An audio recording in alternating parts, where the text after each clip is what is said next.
Kamusta mga idol? Lloydie Basketball is back. Tara at pag-usapan itong naging match-up ng Los Angeles Lakers kontra Philadelphia 76ers. So bago ko umpisahan, pa-follow naman ng ating page at pa-like na din ng ating videos. Salamat. So nanalo ang Los Angeles Lakers kanina kontra nga dito sa 76ers na wala ngang Joel Embiid sa score na 101-104. Sa pangunguna nga yan ng monster double-double ni Anthony Davis na merong 23 points, 18 rebound, 4 assists at 4 blocks. LeBron James naman na merong 20 points, 8 rebound at 6 assists. D'Angelo Russell, Rui Hachimura at Austin Reeves na merong tag 14. So ang Los Angeles Lakers ngayon ay may record na 38 win at 32 losses at pang-siyam pa nga rin sila dito nga sa West standing. Pero good news nga dahil nanalo sila at mas lalo nga silang dumidikit dito nga sa top 8 at top 7 dito sa West. Ang susunod nga na makakalaban nitong ang Los Angeles Lakers, itong ang Indiana Pacers. So sa Lunes yan, abangan na lang natin. So speaking of Indiana Pacers, dahil nga itong Indiana ay tinalo yung Golden State Warriors kanina.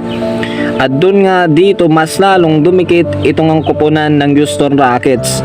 So sa mga di nakakaalam, itong Houston Rockets nga ay mas lalo nang dumikit dito nga sa Golden State Warriors dahil nga natalo itong Golden State Warriors kanina dito sa Indiana Pacers at meron na silang record 36 win at 33 losses. So dito naman sa Houston Rockets 34 at 35. Kung win nga lang yung basehan, lamang ng dalawa itong Golden State Warriors at kung talo naman, dalawa din itong lamang naman nitong Houston Rockets. Pero kung titignan nga, mahaba-haba pa yung game, meron pa silang tag 13 games. So may chance pa na maaagawan nga o mauungusan nitong Houston Rockets itong ang koponan ng Golden State Warriors, wag nga lang silang magkamali. So balik tayo dito nga sa Los Angeles Lakers. Dahil meron na nga lang silang 12 natitirang laro dito nga sa regular season o ngayong season dito sa NBA.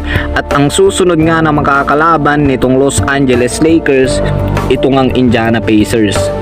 So sa 12 laro nila at kailangan nga nila ng manalo nun at least 9 o 10 kung gusto nga nilang makahabol dito nga sa top 6 dito sa West standing.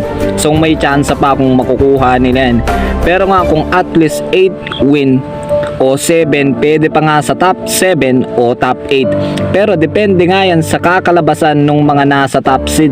Dito nga sa top 6, top 7, top 8 na itong ang Sacramento Kings, Dallas Mavericks at Phoenix Suns. Kung matatalo nga sila o kung magkaka-record nga itong top 6 hanggang top 8 sa kanilang huling 13 laro na merong at least 7-6, mabibigyan nga ng tsansa itong Los Angeles Lakers na makuha itong top 6 kung makaka-record naman sila ng at least 9-4 sa kanilang huling natitirang laro. So sa 13 game nila meron na silang isang panalo at kailangan pa nga nila ng 8 o 9. So sa tingin nyo, kaya pa kaya ng Los Angeles Lakers na makaabot o makahabol dito sa top West o top 6 dito sa West standing? So i-comment na yan sa baba at aking babasahin.